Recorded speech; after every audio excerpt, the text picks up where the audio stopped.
Siyempre, pag ako ang humiwa nito, masisira. Yes, ma'am. Di ba ibang isang sako lang ang gawin natin ngayon? Kuya, malapit na maubos yung sako natin. Sibuyas, done. At isang balde ng luha. Luha ko dito. Lahat ng pinaparadang lechon, pwedeng tikman ng libre. Hindi pwedeng tubig lang, kailangan may shampoo rin. Araw-araw, 2 tonelada ng balat ng baboy yung kailangan nila dito sa factory ito para lang makagawa ng chicharon.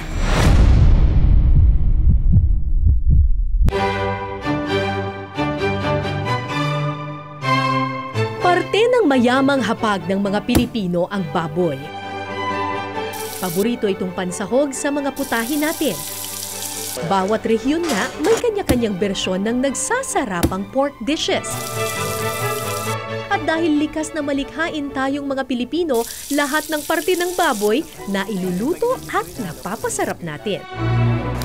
Mga kapuso, ihanda na ang inyong mga puso dahil ngayong gabi titikman natin ang mga ipinagmamalaking putok-batok dishes ng bawat probinsya.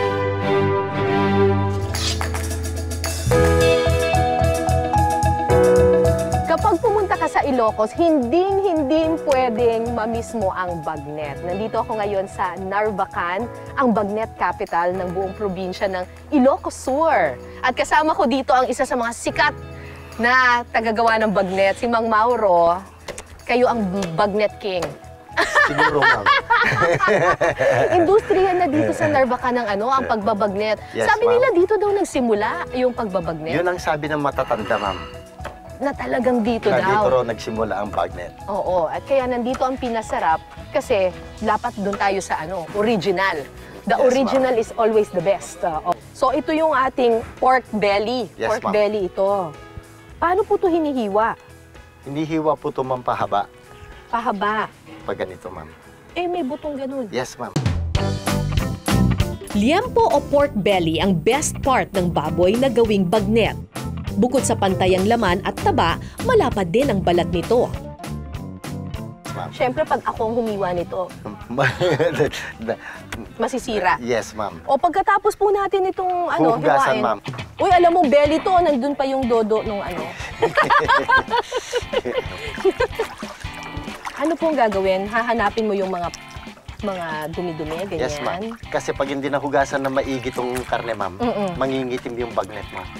Ah, ganun. So, ito po, pagkatapos po natin hugasan, ano nang gagawin? Titimplahan na po natin ng asin. Wala pong timpla to, ma'am. Walang asin, walang betsin nito, ma'am. Ah, walang timpla? Yes, ma'am. Matapos linisin ng liempo, isasalang ang mga ito sa talyasi o malaking lutuan na may maligamgam na mantika. 3 oras lulutuin sa pinaghalong mantika at tubig ang pork belly para lumambot ang laman nito. Pero kasi di ba kapag nagluto ng lechon kawali, pinapakuluan lang sa tubig lang. Oh, yes, Oo, ma'am. pero yes, ma'am. ito, pinakukuluan sa tubig at mantika. Yes, ma'am. Ah, bakit kailangan may mantika rin? Yung kasi ang tradisyon namin dito, ma'am, eh. At saka mas maganda kasi ang pagkakaluto pag mantika at saka tubig, ma'am. So pagkatapos ng 3 oras, ganito na yung magiging itsura ng ating bagnet. Mukhang malambot na siya. Ganun ba yun? Yes, ma'am. Ang lambot-lambot na nung balat, tingnan mo, para siyang jelly.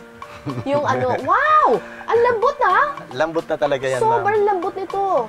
Eh yun naman ang di ba, ang sikreto talaga ng masarap na bagnet. Crunchy on the outside, very, very tender on the inside.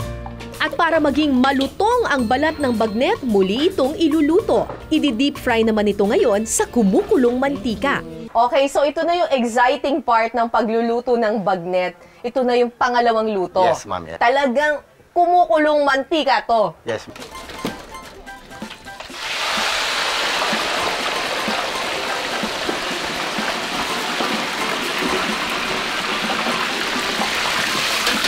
Wow!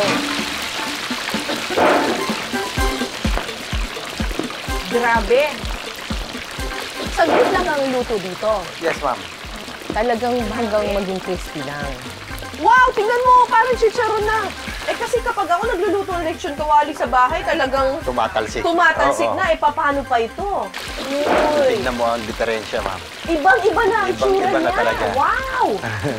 1 hanggang 2 minuto lamang pinapalutong sa mantika ang bagnet para hindi ito masunog at pumait. Ang maganda lang naman dyan, ma'am. Bale, dumadami at dumadami ang mantika mo.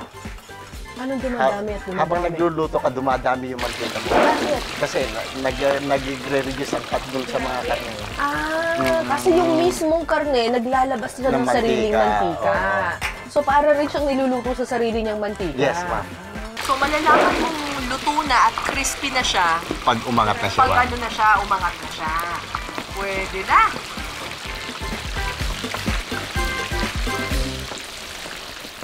At ang pinakamasarap na parte ng pagbabagnet ay ang pagkain. Let's go, tingnan mo to, oh. Parang natatakot na yung puso ko. Yung high blood ko, sabi niya, high blood, high blood, high blood. So, ganyan na siya binibenta sa ano? Yes, ma'am. Wow! Grabe! Sobrang crispy. Malambot na siya, kuya. Malambot talaga, Ako ma'am. nga pa-try kung malambot talaga. Mahina ako mag-ano eh. Ay! Grabe, ang lambot! Sobrang lambot. Grabe. Tapos talagang pag isang hiwa mo pala na ganyan, yun oh.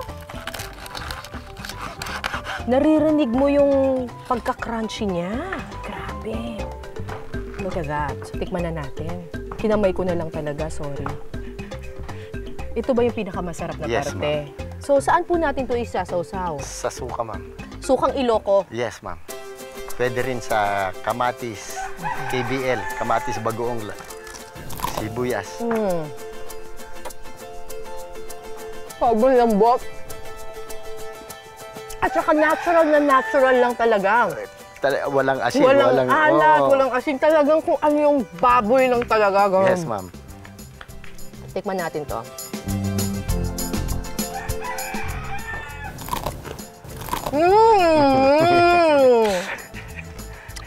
Parang kumain ng chicharon, lechon kawali, nalalasahan ko yung mantika. Napapaganon ko. Ang sarap! At saka masarap ka pala kapag natural lang siya, yung hindi talaga inasnan masyado. Yes, no? ma'am. Yung bagay na bagay sa sukang Iloco, nakakaloko. Sarap! At saka ang lambot-lambot. Ang sarap ng texture niya na very, very crunchy yung balat. Tapos pag tinikman mo yung meat niya, yung karne niya, melts in your mouth. Hindi mo na kailangan ng ano eh. Nguyain. Tuwing may kasiyahan o simpleng bonding ng magkakaibigan, isa sa mga paboritong pulutan nating mga Pilipino, ang crispy pata. Ang sukatan ng masarap na crispy pata, dapat crispy on the outside, tender on the inside. Ang kanilang crispy pata daw, hindi mo kailangan ng kutsilyo, ang kailangan mo lang raw sa sobrang lambot nito, popsicle stick. Wow! Mukhang crispy-crispy, oh. Oh my gosh, tingnan mo. Natanggal ko kaagad yung kuko. At meron siyang popsicle stick kasi daw, ito daw ang panghiwa. Tingnan nga natin. Oo nga, no? Oh my gosh! Oh my gosh! Ganun talaga? Pinupush mo lang ng ganun? Oh my gosh, walang kahirap-hirap. Parang pwede mo nga pilasin lang to eh. Shucks, sobrang lambot. Tikman nga natin to. Alright. Sobrang lambot. Kahit wala kang ngipin, sobrang sarap. Parang lulunukin mo na lang to eh. Ayun, crispy. Sukatan ng masarap na crispy pata. Crispy na balat. Akala mo kumakain ka ng chicharon. And look how tender it is. Tingnan mo, oh. Ganyanin mo lang, oh. Ayun, falling off the bone. Eh bakit nga naman? Hindi. Eh 5 oras tong pinakuluan, 12 hours na minarinate, tapos niloblob sa kumukulong mantika. Tapos, ang masarap dito sa crispy pata na to, may iba kasing crispy pata parang medyo parang maanta, parang ganun, parang may aftertaste. Pero ito, ang sarap lang eh. Fresh na fresh kasi. From the farm, to the kitchen, to our table. Oh my God.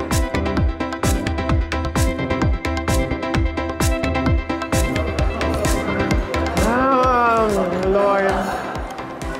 Napakasarap. Heaven. Heaven ko.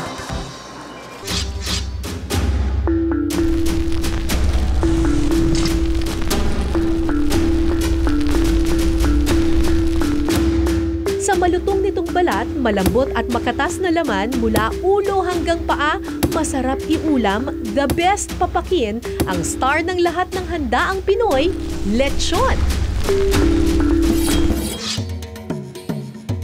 Ang salitang lechon ay mula sa Spanish word na leche o milk. Suckling pig o biik na umiinom pa ng gatas sa ina kasi ang karaniwang ginagawang lechon noon. At para hindi ka magsawa, ang ilang kusinera dito, gaya ni Edita, nakaisip ng mga putahe gamit ang tirang lechon sa handaan. Tulad na lang ng balot a la pobre con lechon at bulanglang with balanoy. At ito na po ang ating balot a la pobre con lechon.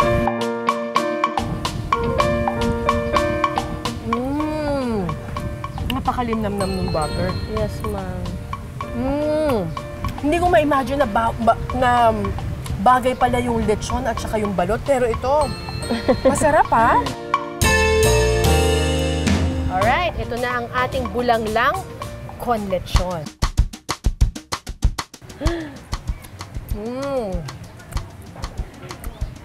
Ito yung lechon dish na hindi ka masyadong magigilty. Yes, ma'am. Hindi ko siya ma-describe eh. Para siyang, iisipin mo, para lang siyang simpleng nilaga. Pero, iba kasi talaga yung flavor ng lechon eh.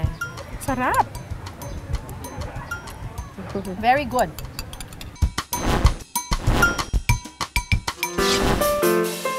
Kung lechon lang din naman ang pag-uusapan, hindi rin pahuhulir yan ang Kabisayan.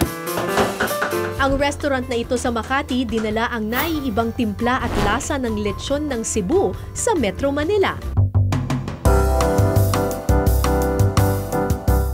Ano yung kaibahan ng Luzon na lechon with the Visayas na lechon? Yeah, it's a great question. There's really only two major kinds of lechons, which people don't realize, I think. Okay. The lechons from Luzon, wala siyang stuffing. Yung lechon sa Luzon, the one you eat in Manila or in Batangas, ang premium niya yung malambot yung meat, pero kailangan may sauce talaga. May sauce. Oo. Kung taga Visayas ka naman, what they're proud of is maraming sangkap in the stomach and then tinatahi.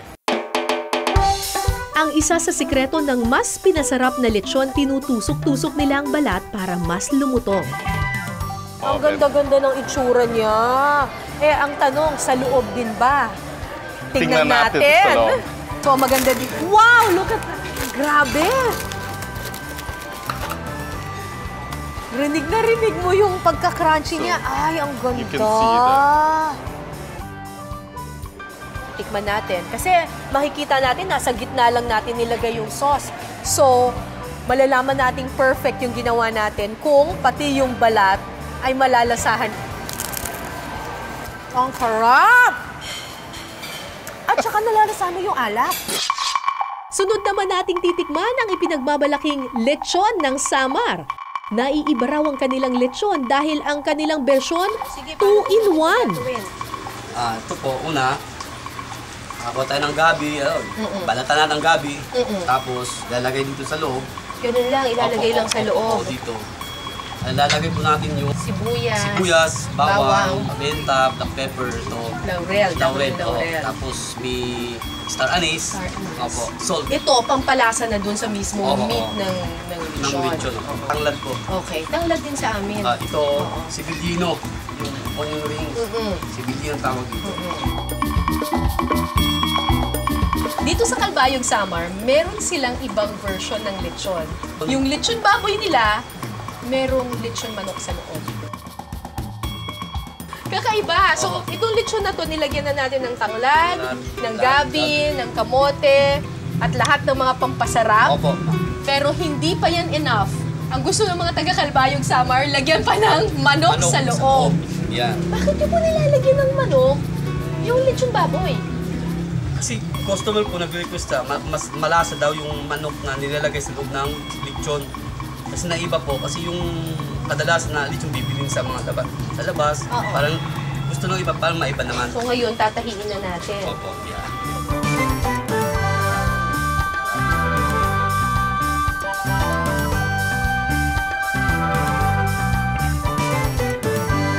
So ang mangyayari ngayon dito, yung natural na mga oils and flavor at lasa ng baboy, hahalo siya doon sa kamote, sa gabi, at doon sa manok. So magkakaroon daw ng ibang lasa yung manok at saka gabi. Dahil nalagyan na siya ng tanlad. Tanlad at yung mga ingredients po natin. Oo, tapos yung mismong flavor ng baboy. Para masigurong malambot at malinamnam ang laman, ang baboy na kanilang inililitsyon hindi natatanda pa sa 2 buwan. Kaya naman 2 oras lang isasalang sa baga ang baboy. Siguradong malutong na ang balat, luto na rin ang laman. Pati na rin ang manok at gabi sa loob ng lechon. Pagkatapos ng 2 oras, Opo, ma'am. eto na ang lechon natin. Lechong baboy na may lechong manok. Sa loob. Excited na ako. Grabe! Napaka-crunchy. Yun! Patikim na rin. Opo, ma'am. Uy! Crunchy! At saka kahit yung balat pa lang, Opo, kasi nalalasahan ko yung tanlad. Opo, tsaka yung, kasi yung laman so, sa loob, yung pinaka katas niya lumalabas, kaya nagkakaroon ng lasing.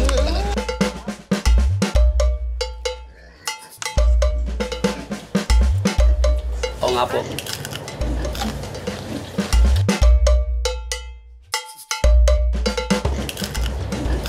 Crispy. Sarap.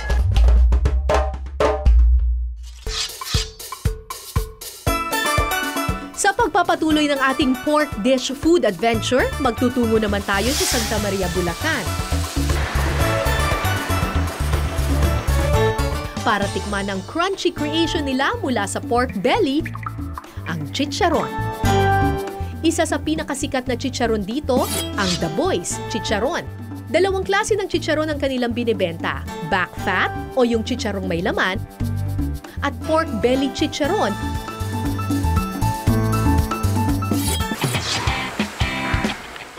Andito tayo ngayon sa Santa Maria, Bulacan at ang katabi ko dito, si The Boy, isa sa mga pinaka-sikat na chicharon makers dito sa Santa Maria, Bulacan. Salamat po sa pagpapaunlak niyo sa amin dito. Salamat din po sa pagpunta niyo rito. Nako, mukhang putok-batok ang araw-araw niyo pala, Sir The Boy, ano? Hindi po.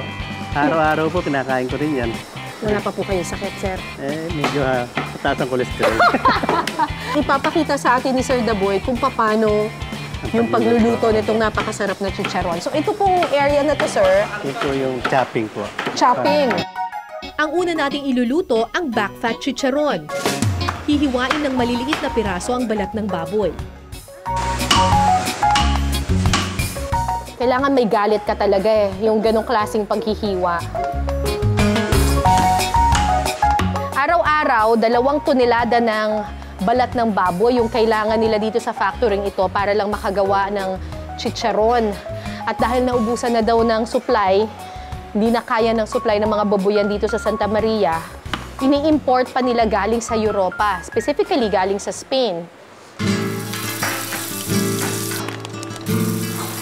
Pagkatapos i-chop-chop yung balat ng baboy, dito na tayo, uy, amoy na yung chicharon dito, ah. Sinasangkot yan nila po. Yung unang pagluluto. Unang pagluluto, sinasangkot siya. Apo.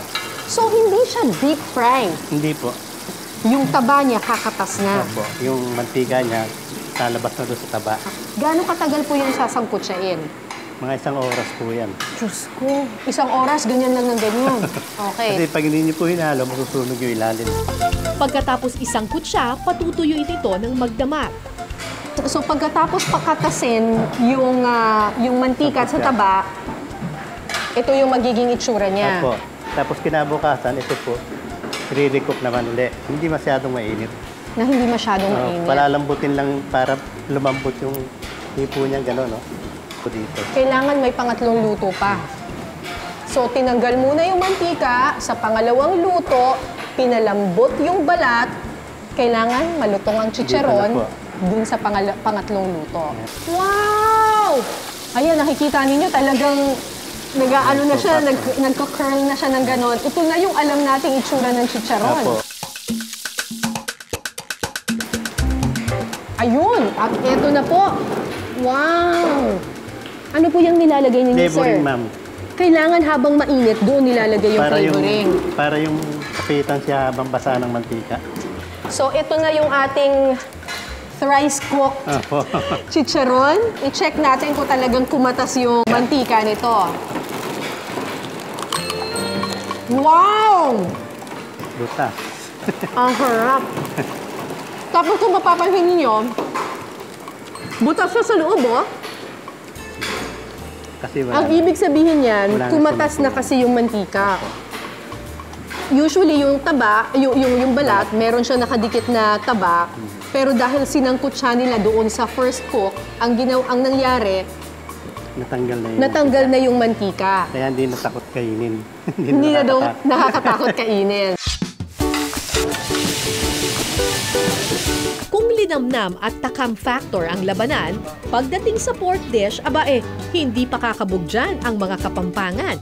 Dito sa Pampanga na culinary capital of the Philippines, matitikman ang binansagang greatest pork dish on earth ng New York Times. Ready na ba kayong lasapin ang sarap ng sinful yet tasty na sisig?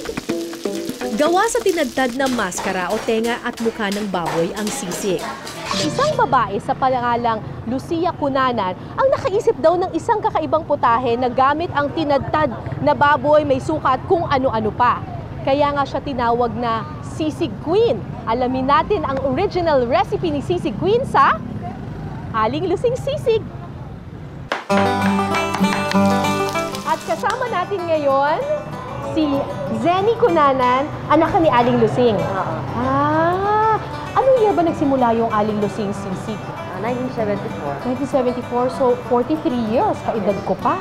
Ako, matanda na pala talaga tong Aling Lusing Sisig. At syempre, pag sinabing sisig, ang main ingredient nito ay baboy.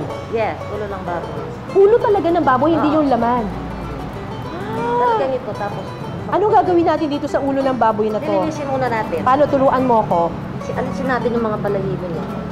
Yan. I-shave lang natin, Oo, ganyan. oo. Talagang mas masarap ang sisig kapag ulo ng baboy ang ginamit. Yung taba at saka yung laman, nagbi-mix. Hindi siya dry na kagaya ng lagyan mo ng iba, yung puro laman. So isipin nyo na lang, yung ulo ng baboy na patapon para sa ibang lahi, Oo. sa atin napakinabangan natin.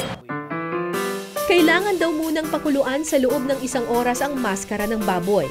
Pagkatapos, ready na ito para sa next step, ang grilling. Kapag naihaw na, pwede na itong tadtarin. Ihalo ang atay, iba pang pampalasa at syempre, sibuyas.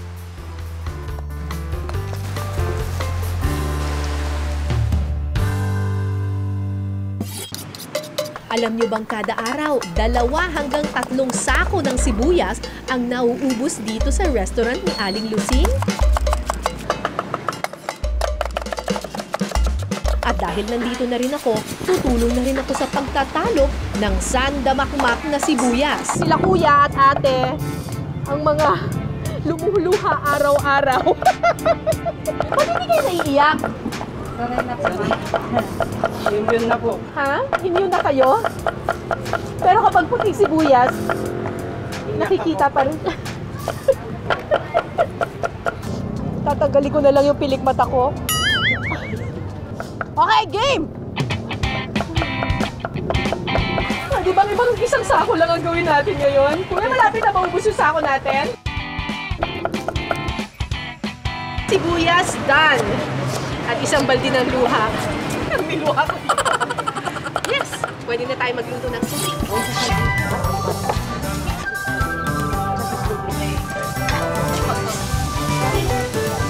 At ito na ang ating sisig. Original sisig. Recipe pa ni Ate Lucy. Ang isang balde kong luha, sulit naman nang matikman ko ang Aling Lusing's Original Sisig. Tikman na natin ang Aling Lusing's Original Sisig recipe. Ang sarap! Masarap siya dahil ang crunchy-crunchy pa nung sibuyas. Nakakapagpadagdag siya dun sa crunchiness din nung baboy. Very good. Juicy, crispy, crunchy, sinful but tasty. Kinaya nyo ba ang pork dish overload natin mga kapuso? Saang parte ng Pilipinas man tayo magpunta, sigurado akong may pork dish na papatok sa inyong panlasa. Pero bukod sa mga inihain namin sa inyo ngayong gabi, napakarami pang ibang putahing Pinoy na gawa sa baboy. And it's never too late para tuklasin at tikman natin ang lahat ng mga ito. Hanggang sa susunod nating masarap na kainan at kwentuhan, ako po si Cara David at ito ang Pinas Sarap. Ang lutong!